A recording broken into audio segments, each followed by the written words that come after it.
session of class discussion. This is a chance for us to have real discussions around real topics. Today we got an all-male panel since November is recognized as Movember, which is time to prioritize men's health and move beyond stigmas. Now let's introduce our panel before we get this discussion started. I'm Justin Jackson. I'm Dallas Barnes. I'm RJ Steadman. I'm Shawntravis, Holden. All right, we want to thank everyone for joining us today. Let me ask this first. What do you think is the biggest misconception of young black men, and where do you think it came from? Let's start with Justin. I think the biggest misconception is that we are all just like criminals and uneducated. A lot of the aspects that we have in like the real world society today, I think that we are more than what people put on us, but we have a lot of stigmatizations just based on the color of our skin and a lot of things that happened previously before, like years ago, and ancestries and things of that nature. Oh, it's yes, like you said, the biggest misconception I'd say is that we're all uneducated, a little ignorant, and just uncaring in general. But and people say a lot of people say that is black culture, without doing their research on what black culture is, and that makes them more ignorant than us. So the biggest misconception is that we are all criminals, like you said. What's on me? I think the biggest misconception is that, that black people, like, we come from somewhere, like, that we got home training, that we just didn't grow up wanting to be around, like, gang violence and around, like, bad areas. But overall, I just think that, like, we have a story and we have, yeah. All right, now to the class discussion.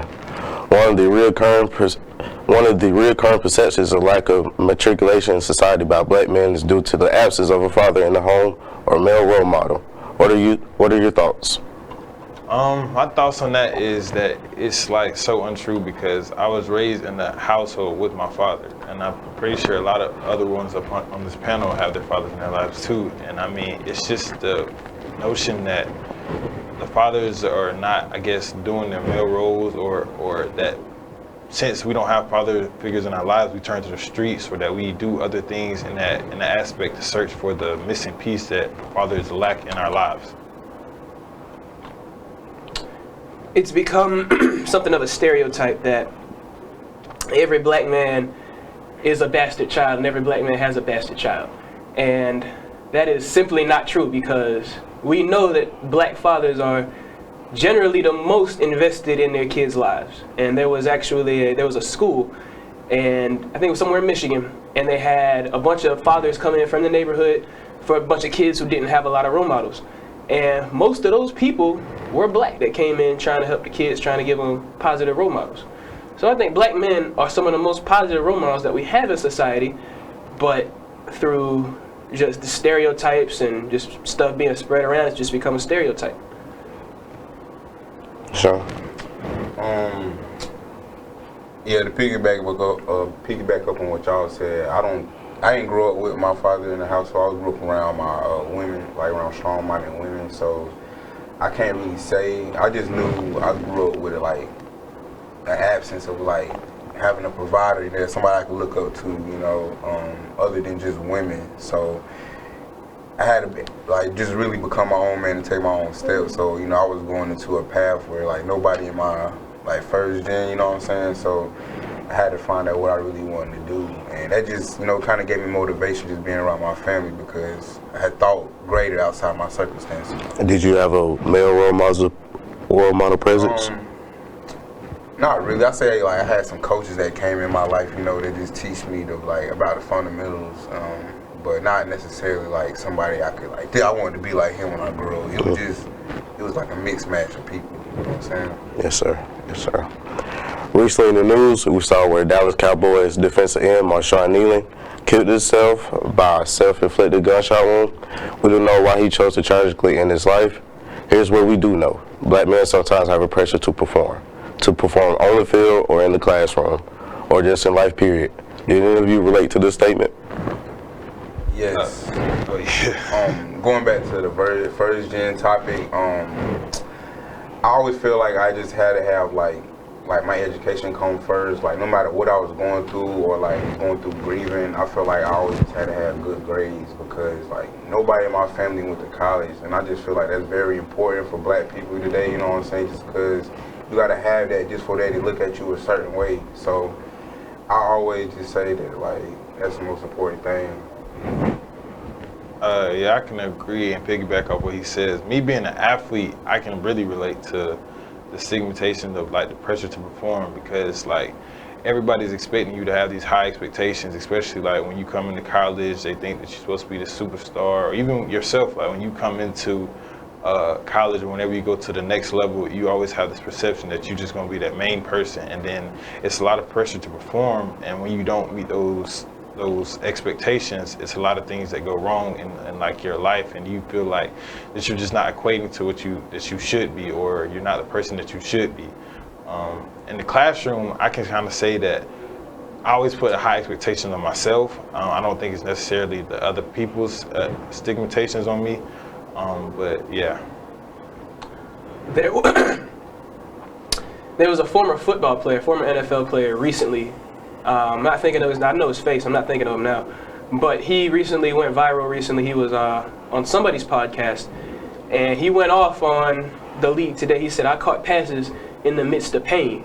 And I think that speaks to a lot of black men in society. We are expected to catch passes in the midst of pain. We're expected to provide no matter, like, it's almost like our worth in itself is tied to what we can provide and how we can do it. No matter how you feel, no matter what you're going through. And with the tragedy with the Dallas Cowboys, it just illustrates that point. I don't know what he was going through. I don't know what was on his mind. He had actually had a good game before the tragedy occurred. Right. But, you know, just, you never know what's going on. And there's just a way we're supposed to, you know, according to society, we're supposed to, we're supposed to carry ourselves and things are supposed to get done. And if it doesn't get done, you know, it's just, it's like, I don't want to say it doesn't matter, but to society, it's just, you know, it doesn't matter. You're supposed to do what you got to do. Yeah, I agree. Like it was like the same situation for me when I had lost my mom in 2024. Like one of my advisors texted me, he was like, "Bro, you know it's okay to not be okay." And I was like, "Bro, it's okay. Like it's okay to feel like that. Like knowing you're not okay." And I was just learning like, you know, you don't have to be so strong all the time. Like you feel me? Because like, you know, us black people, a lot of black people, actually black men, you just have to overcome like what you've been through, and you get norm to that. Like, you know what I'm saying? Like you hear gunshots outside, or you know, you involved in a really bad neighborhood, so you always involved like being around some like bad stuff. Overall, it's just important to just well, I lost my whole train of thought, right? Yeah, I agree with you. Like what you were saying, like I feel like sometimes it's important for we have to somebody to like check on you and ask you like, are you okay? And like, because sometimes in my life, I mean, I had a father figure and I had coaches, like real coaches that like sometimes even nowadays we just don't have no talking about football. We just ask like, how is life going? How's your parents? How's your mom? Like, how is life at home? And I feel like that's very, very, very important when it comes to like the aspect of like checking on somebody's mental health, because you, like those little conversations can go a long way. Like if somebody's having a rough day or don't know, if they're contemplating, you know, that type of lifestyle or ending their life, that can really change their outlook, and you just being that helping hand, like very, yeah. Absolutely, absolutely. That topic moves us to talk about something that's real taboo, mental health or mental wellness. Why do you think black men talk about mental health is so taboo? Anyone want to start? Well, it's like we said earlier, you know, our value is almost tied to what we can provide, and there's this this notion that when we're going through problems, we're expected to just suck it up and just keep moving forward. And most people in general just aren't able to push whatever's going on to the back of their mind and just act like everything's cool. Like you said, it's okay to not be okay. And right. One thing we have to do as a society is make it to where it's more accepted. And we're making steps to making progress, but we need to make more progress to where it's not looked at as soft or less than for going to therapy or talking about your problems or being open about what's going on with you. Yeah. Oh, I know it was like a very strict segmentation that like in black households growing up that like black people don't go to therapy and they don't talk about their feelings and it's like it's kind of showing a sign of weakness. And now I see a lot more like podcasters and like people like they have real men topics, kind of like what we're doing today, sitting here having real discussions about what's going on and what a black man needs in his household, or what they're looking for, kind of like the reassurance that they need to just basically say that like you are okay and like we have your back and that it's okay to make mistakes and it's okay to fail sometimes. You just have a strong village and firm foundation. Yeah, anything you want to add to that? Yeah, I agree. I think you're a product of your society. You know, like your family didn't really show love in a different way, and that can sometimes ultimately, you know, you're not gonna be like known to your emotions. And that's what I'm trying to say. Like growing up around women, I was more attached to my feminine side, so I can be sensitive sometimes to some like how I react to some things, stuff like that. Yes, sir. Here's another hot topic, black men and dating. This will go to a lot of different directions, and we are here for it. Let's go here first. We have seen several podcasts and influencers bash black women and women, period. Has any of that material shaped how you deal with women on any level? No, it has not shaped how I deal with my black queens, because I grew up around black queens, and it's always snow bunnies, never black queens forever. Hey, you are hilarious, bro. Yeah. I always had, I can agree with that. I grew up with a lot of black women in my household too, so I kind of base it off of how I went with them and growing up in my childhood, like how they were treating to me and how they respected. Like they are very like beautiful creatures, so you have to understand that they are one of one. Yeah, one of one. Beautiful creatures. Hey, God sent. Hey, nah, go ahead, bro. We lost what I was about to say. Malcolm X said that the black woman is the most disrespected person in society. For sure, for sure. At the same time, most of us grew up around black women. We know that most black women in our society are genuinely kind. You go out, I go out with my mom sometimes to the store, and if they see a kid in the store, it's like school day. Why that kid not in school? It's cold outside. Why that baby don't got a jacket on? Right. They always gonna make sure you eat. If that ain't make me, sure you taken care of. that's my mama. Yeah. And still in society, we just to this day, if Malcolm X lived 50 years ago, to this day, it's still black women are still the most disrespected person in society, and it's just wrong. So we can, you know, what we can do is we can show all of our black women appreciation, Yes. show them that they're loved. Yeah. Not just say it, show them, but spread more positivity, spread more love, and we'll get there. Do y'all Message. understand the notion of why they say black women are always angry? Because I never really understood that. Like, I don't have angry black women in my life, so I don't understand that notion of where it comes from. I just think it just comes from just, you know, women just being, I guess, like, I don't want to say the wrong word. I was going to say, like, erratic, maybe. Like, I don't want to say, like, that's the reason why. Like, people may say this all the rah-rah stuff, but, like, I feel like everybody got some rah-rah in them. It ain't just black women. You know, we don't see, come on now. Yeah, when other people do it, that's what it's described as passion or that they care, you know. So, growing up in a household full of black women, myself, shout out to my 3 sisters and my mother, love y'all dearly. I was raised in a household full of love, man, so I don't see, like, where that stigma or where that, like, you know, that comes from. I've seen my mother and my sisters turn, like, sugar, you know, into, that into sugar, you know. So, you know, I done seen things happen. I done seen them make rooms shake when they didn't have, didn't have the funds and the needs to, you know. So, black women are very strong. They're very courageous, very powerful. So, I have no idea where that notion comes from. But on the topic of dating, what kind of person do you guys find most attractive? Gotta be able to cook. I agree with that. I also probably say like the mindset, like their goals, their ambitions, like are they chasing their dreams? Come on I'm a now. big dream chaser. Like I believe that I have to be with somebody who's very goal oriented. Like you have to have something going for yourself, and you have to believe in yourself, not just because like if all else fails, who are you whenever you have nothing? So yeah. Yeah, I'm a piggyback on what he said. I believe that as well. It's about what you see yourself as, because I know a lot of time people, not just I won't even just say women, but people, we sometimes like perception, you know, how people may see us, you know, as long as you see yourself as like you being like a boss, you being a student, you being educated, excuse me. Yeah, that's what I like. I like, you know, definitely educated. I like somebody that's fearless.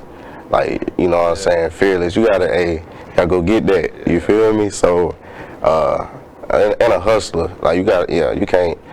Yeah, we gotta go get it. You know what I'm saying? So. Probably pick up, the black and the berry, the sweeter the juice. Hey, bro. You know, she definitely gotta have a purpose. She's gotta have faith in something. You know, I'm not telling her to have religion, but you know, just recognize something higher than herself, and yeah, she mine. Hey, man. Like you said, gotta be spiritually grounded. Gotta be, it's just not a type of person that's just money. Yeah. You know, you gotta have some type of goals. But I feel like ambition. I feel like that's a real problem in today's society with like certain, not every woman, but like a lot of women. It's kind of like, what can you do for me in order for you to like me to get with you? What can you buy me? What things happen to that nature? So I'm like, yeah, I think that's a big problem in today's society. But for me, she also gotta bring something to the table. Yeah. You know, I'm okay with 50-50. In today's world, you know, it's not like back in the day where the guys, like, you know, normally he like 102. No, like the world is crazy now. The costs are going up. Inflation is crazy. That's why if you're gonna get married, be financially stable. Oh yeah, For sure. Yeah, if you're gonna be out here dating, make sure you got you together before you know what I'm saying? You can't make sure the other person's straight. If Come you're on, not straight. come on. You gotta make sure you come in with something. All right. So, in our topic, meaning financial literacy. Speaking of money, money insecurity was brought up. Since we do live in a capitalist society where money means power, how do resources affect your manhood? Oh, me first? God, I wouldn't even really listen to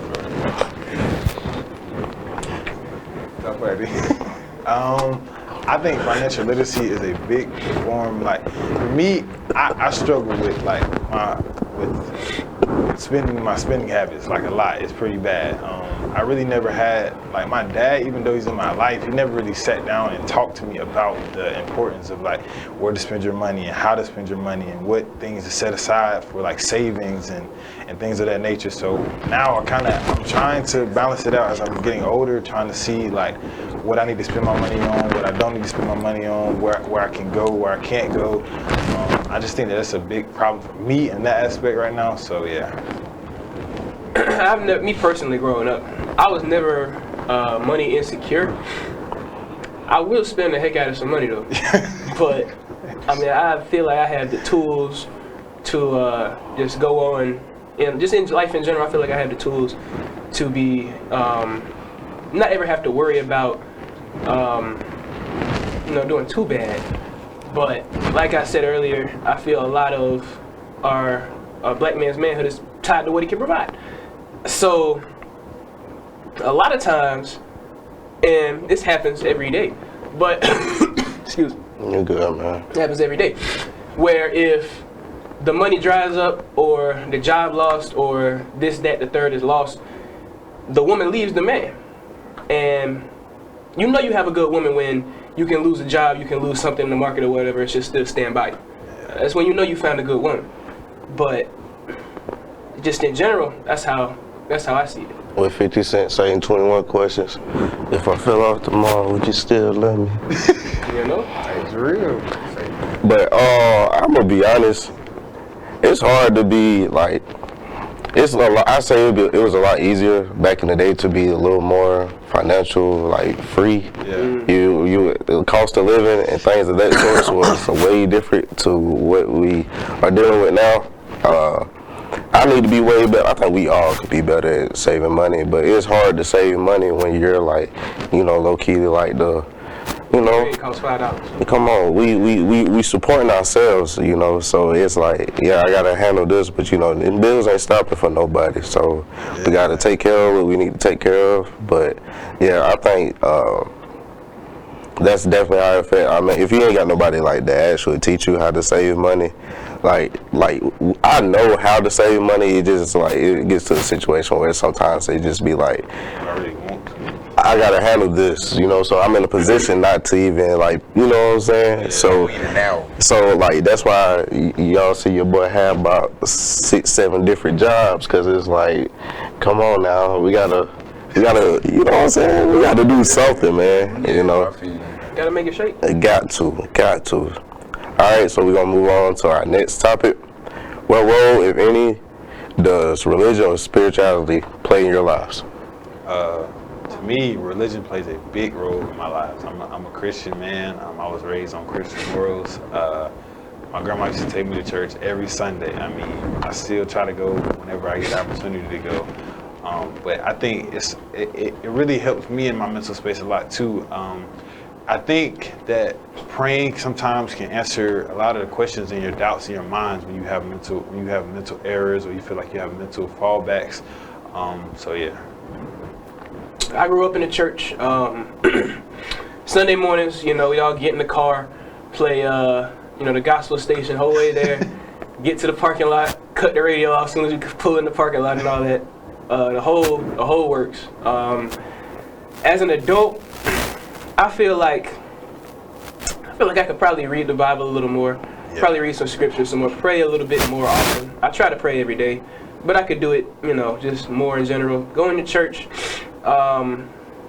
that's a big thing for me.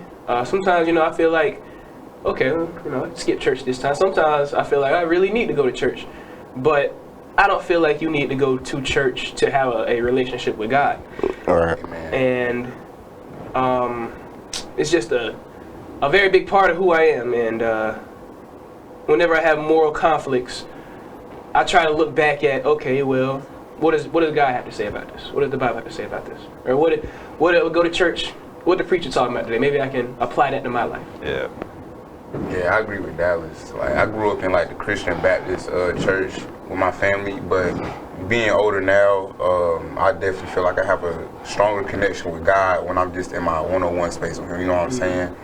I just feel like I'd rather talk to Him one-on-one than go to a church. And I know I might not be comfortable, but I'll be comfortable in my own space talking to Him and growing on my relationship. I agree with Sean and Dallas as well. Excuse me. My grandmother, she is a minister, so being raised in the church as well. But I would definitely like to get back in the church, like physically in the church. Like Dallas say, just because I'm not physically in the church don't mean God isn't walking with me, or He not walking amongst me.